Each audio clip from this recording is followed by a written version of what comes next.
श्री हरि विष्णु भगवान की जय। तुलसी माता की जय। नमस्कार दोस्तों, आज का दिन बड़ा ही शुभ और मंगलकारी है। एकादशी के व्रत के पारण के दिन तुलसी माता की कथाएं सुनने से ही व्रत पूर्ण माना जाता है और समस्त मनोकामनाएं भी पूर्ण होती हैं। जिन लोगों ने व्रत नहीं भी रखा था उन्हें भी द्वादशी के दिन तुलसी माता की कथा को सुनने से धन संपत्ति और अनंत शुभ फलों की प्राप्ति होती है। आइए सुनते हैं तुलसी माता की संपूर्ण कथा। तुलसी माता को हरि प्रिया भी कहा जाता है। जितना भगवान श्री हरि विष्णु सोने चांदी हीरे मोती और रत्नों से प्रसन्न नहीं होते, उतना सिर्फ तुलसा दल से प्रसन्न हो जाते हैं। सच्ची श्रद्धा भाव से तुलसा दल भगवान विष्णु को अर्पित करने से मनुष्य के सभी संकट कट जाते हैं, मनोकामनाओं की पूर्ति होती है। शास्त्र अनुसार एकादशी के दिन तुलसी जी में कभी भी जल नहीं चढ़ाना चाहिए, क्योंकि तुलसी महारानी स्वयं एकादशी का निर्जला व्रत रखती हैं। लेकिन द्वादशी के दिन व्रत के पारण के समय तुलसी माता को अवश्य जल चढ़ाना चाहिए और पूरे विधि विधान से पूजा करना चाहिए और उनकी कथाओं को सुनकर ही अपना व्रत खोलना चाहिए। तुलसी माता की कथा को सुनने से एकादशी के व्रत का संपूर्ण फल मिल जाता है। बड़ी मुनि की पुत्री तुलसी अपूर्व सुंदरी थी। उनकी इच्छा थी कि उनका विवाह भगवान नारायण के साथ हो। उसके लिए उन्होंने नारायण पर्वत की घाटी में स्थित बद्री वन में घोर तपस्या की।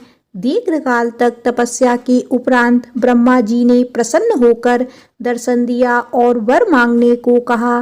तुलसी जी ने कहा, सृष्टिकर्ता ब्रह्मदेव, आप अंतर्यामी हैं, सबके मन की बात को जानते हैं। फिर भी मैं अपनी इच्छा आपसे बताती हूँ। मैं चाहती हूँ कि भगवान श्री नारायण मुझे पति रूप में मिले। ब्रह्मा जी ने कहा, तुम्हारा अभिष्ट तुम्हें अवश्य मिलेगा। अपने पूर्व जन्म में किसी अपराध के कारण तुम्हें श्राप मिला है। इसी प्रकार भगवान श्री नारायण के एक पार्षद को भी दानव कुल में जन्म लेने का श्राप मिला था। दानव कुल में जन्म लेने के बाद भी उसमें नारायण का अंश विद्यमान रहेगा। इसीलिए इस जन्म में पूर्व जन्म के पाप के शमन के लिए संपूर्ण नारायण तो नहीं मिलेंगे, लेकिन नारायण के अंश से युक्त दानव कुल में जन्मे उस श्रापग्रस्त पार्षद से तुम्हारा विवाह होगा। श्राप मुक्त होने पर भगवान श्री नारायण सदा सर्वदा के लिए तुम्हारे पति हो जाएंगे। तुलसी ने ब्रह्मा जी के इस वर को स्वीकार किया, क्योंकि मानव कुल में जन्म के कारण उस मायावी भोग को तो भोगना ही था। तुलसी बद्री वन में ही रहने लगी। नारायण का वह पार्षद दानव कुल में जलंधर के नाम से पैदा हुआ था। दिनों बाद वह भ्रमण करता हुआ बद्री वन में आया। यहाँ तुलसी को देखते ही वह उन पर मंत्रमुग्ध हो गया। तुलसी के सामने उसने अपने विवाह का प्रस्ताव रखा। इतने में ही वहाँ ब्रह्मा जी आ गए और तुलसी से कहा, जलंधर को देखो, कैसा देवोपम उसका स्वरूप है। दानव कुल में जन्म लेने के बाद भी लगता है जैसे उसके शरीर में नारायण का वास हो। तुम प्रस्ताव को सहर्ष स्वीकार कर लो। तुलसी को भी लगा कि उसकी तपस्या पूर्ण हुई और उसे इच्छित फल मिल रहा है। जलंधर के साथ उसका गंधर्व विवाह हो गया और वह जलंधर के साथ उसके महल में पत्नी बनकर आ गई। जलंधर ने अपनी परम सुंदरी सती साध्वी पत्नी तुलसी के साथ बहुत दिनों तक राज्य किया। उसने अपने राज्य का इतना विस्तार किया कि देवलोक तक उसके अधिकार में आ गए। स्वर्ग का सुख भोगने वाले देवताओं की दशा भिखारियों जैसी हो गई। जलंधर किसी को कष्ट नहीं देता था, पर अधिकार और राज्य छीन जाने से सभी देवता मिलकर ब्रह्मा विष्णु और शिव जी की सभा में गए तथा अपनी विनती सुनाई। ब्रह्मा जी ने कहा, तुलसी परम साध्वी है, उसका विवाह जलंधर से मैंने ही कराया था। जलंधर को तब तक नहीं हराया जा सकता या मारा जा सकता जब तक कि तुलसी को ना छला जाए। ब्रह्मा जी की बात सुनकर भगवान श्री हरि विष्णु जी ने कहा, जलंधर पूर्व जन्म में मेरा पार्षद था। श्राप के कारण उसे दैत्य कुल में जन्म लेना पड़ा। इस जन्म में भी मेरा अंश उसमें व्याप्त है। साथ ही तुलसी के पतिव्रत धर्म से वह अजय है। फिर देवताओं की सहमति से भगवान शिव ने जलंधर के पास संदेश भेजा कि या तो वह देवताओं को राज्य लौटा दे या फिर उनसे युद्ध करे। जलंधर भगवान शंकर के पास पहुंचा और कहा, हे देवों के देव महादेव, आपके लिए देवताओं का पक्ष लेना उचित नहीं है। राज्य बढ़ाना हर राजा का कर्तव्य है। मैंने किसी को दुखी नहीं कर रहा हूँ। देवताओं से कहिए कि वे मेरी प्रजा बनकर रहें। मैंने आपका कोई भी अपमान नहीं किया है। हमारा आपका युद्ध शोभा नहीं देता है। अगर आप हार गए तो बड़ी लज्जा की बात होगी। मैं हार गया तो आपकी कीर्ति बहुत अधिक नहीं बढ़ेगी। जलंधर की बातें सुनकर भगवान शंकर हंसने लगे। वे तो सब रहस्य समझते थे। तुलसी और जलंधर के पूर्व जन्म के श्राप की अवधि लगभग पूरी हो चुकी थी। फिर शंकर जी बोले, इसमें कीर्ति और लज्जा की बात नहीं है। तुम देवों को राज्य लौटाकर उन्हें उनके पद पर प्रतिष्ठित होने दो। युद्ध से बचने का यही एक उपाय है। जलंधर ने कहा, मैंने युद्ध के बल से देवलोक जीता है। कोई उसे युद्ध के द्वारा ही वापस ले जा सकता है। यह मेरा अंतिम उत्तर है। अब मैं जा रहा हूँ। ऐसा कहकर जलंधर वहाँ से चला गया। उसने अपनी पत्नी तुलसी को सारी बातें बताई और कहा, धर्म भोग सब काल सूत में बंधा है। जीवन में हर्ष शोक भय सुख दुख मंगल अमंगल काल के अधीन है। हम तो केवल निमित्त हैं, संभव हैं। भगवान शिव देवताओं का पक्ष लेकर मुझसे युद्ध करें। तुम चिंता मत करना, तुम्हारा सती तेज मेरी रक्षा करेगा। दूसरे दिन भगवान शंकर के नेतृत्व में देवताओं ने युद्ध छेड़ दिया। जलंधर ने भीषण बाणों की वर्षा कर उसका वेग रोका। उसके प्रहार से देवता डगमगाने लगे। उसने दानवी शक्ति का प्रयोग कर मायावी युद्ध आरंभ किया। युद्ध स्थल पर वह किसी को भी दिखाई नहीं देता था, पर उसके अस्त्र शस्त्र प्रहार कर देवों को घायल कर रहे थे। देवगण अपने अस्त्र चलाए तो किस पर चलाएं, क्योंकि कोई शत्रु सामने था ही नहीं। कई दिनों तक इस तरह भयंकर युद्ध चलता रहा और जलंधर पराजित नहीं हुआ। तब शिवजी ने विष्णु से कहा, विष्णु कुछ तो उपाय करो, अन्यथा मेरा तो सारा यश मिट्टी में मिल जाएगा। विष्णु जी ने सोचा, बल से तो जलंधर को हराया नहीं जा सकता, इसीलिए छल का ही सहारा लेना पड़ेगा। उन्होंने तुरंत अपना स्वरूप जलंधर जैसा बनाया और अस्त्र शस्त्र से सुसज्जित हो तुलसी जी के पास पहुंच गए। बोले, प्रिय, मैं युद्ध जीत गया। सारे देवता भगवान शंकर समेत हार गए। इस खुशी में आओ, मैं तुम्हें अपने अंग से लगा लूं।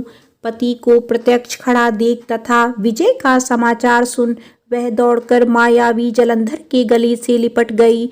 इस प्रकार पति पत्नी दोनों ने आलिंगन कर बहुत खुशी मनाई।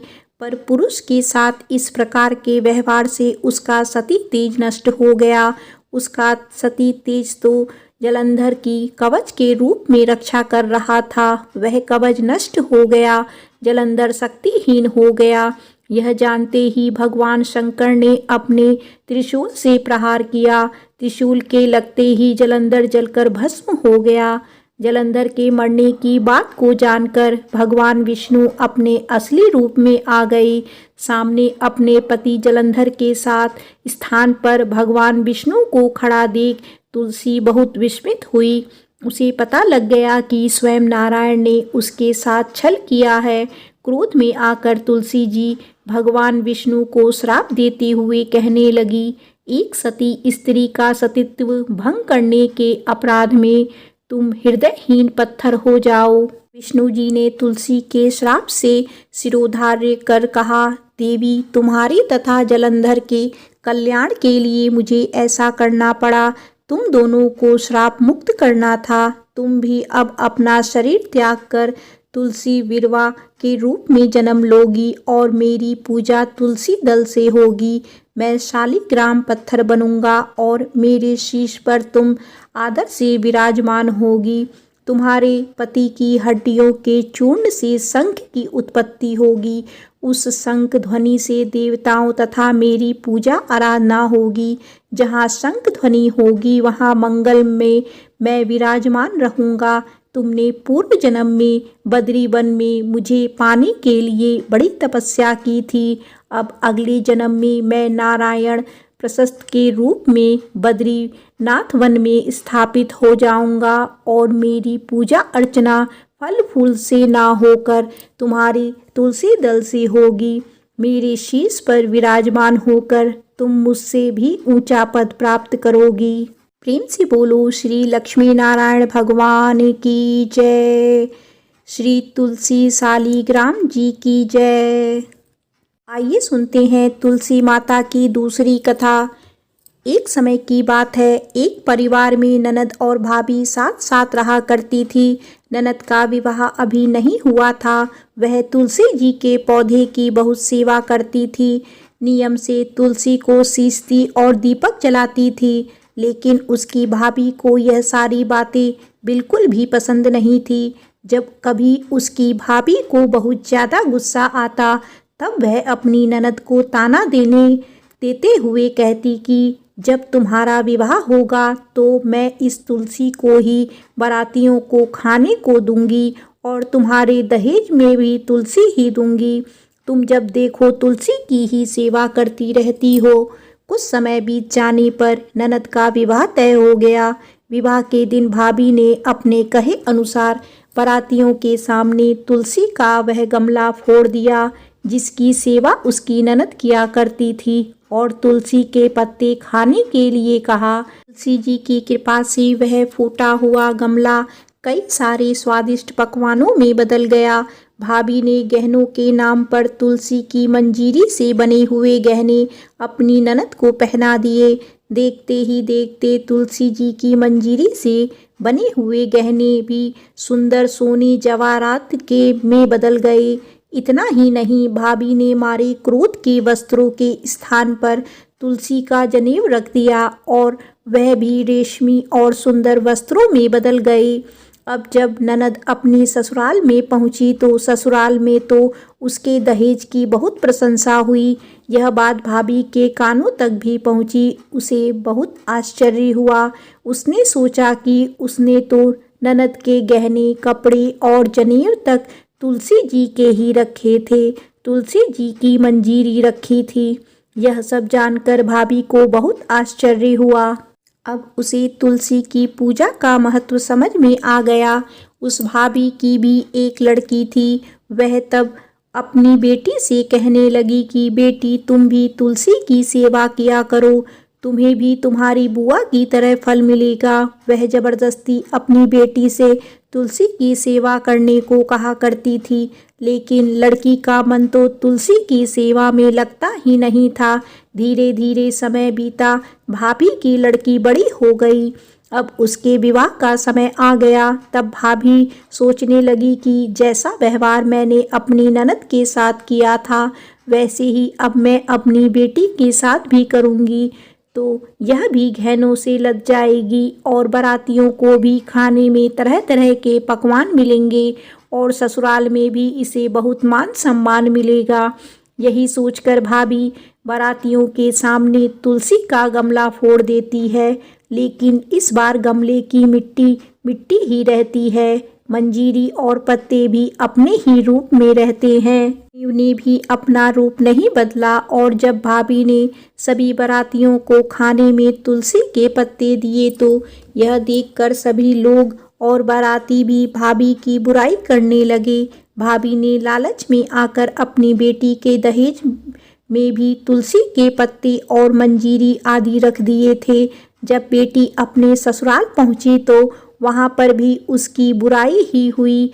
भाभी गुस्से के मारे कभी भी अपनी ननद को नहीं बुलाती थी, एक दिन भाई ने सोचा कि मेरी पत्नी तो मेरी बहन को बुलाती ही नहीं है, क्यों ना मैं ही अपनी बहन से मिलकर जाऊं।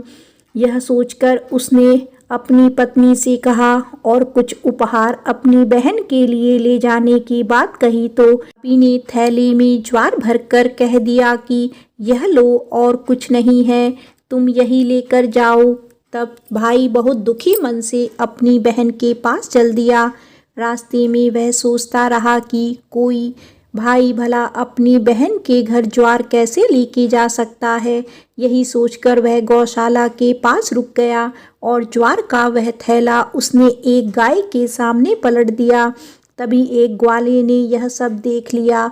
तब ग्वाले ने आकर भाई से कहा कि अरे आप गाय के सामने यह हीरे मोती और सोना क्यों डाल रहे हो, इसे तो घास डालनी चाहिए। भाई ने देखा तो वह हैरान रह गया। फिर भाई ने ग्वाले को सारी बात बताई और धन लेकर खुशी खुशी अपनी बहन के घर चल दिया। दोनों भाई बहन एक दूसरे को देखकर बहुत प्रसन्न हो गए। तब बहन ने तुलसी माता से सच्चे मन से प्रार्थना की कि उसकी भाभी को सद्बुद्धि प्राप्त हो जाए और तुलसी माता की कृपा से उनके घर में सुख समृद्धि और धन के भंडार भर जाएं। तब कुछ दिनों के बाद देखते ही देखते भाभी का मन बदल गया और वह अपनी ननद को बहुत मान सम्मान देने लगी और अब वह भी सच्चे मन से तुलसी जी की सेवा करने लगी। तुलसी माता की कृपा से उसके घर में सुख समृद्धि के भंडार भर गए। उनके घर में अब कलह कलेश नहीं होता था और सभी सुख से रहने लगे। प्रेम से बोलो तुलसी माता की जय।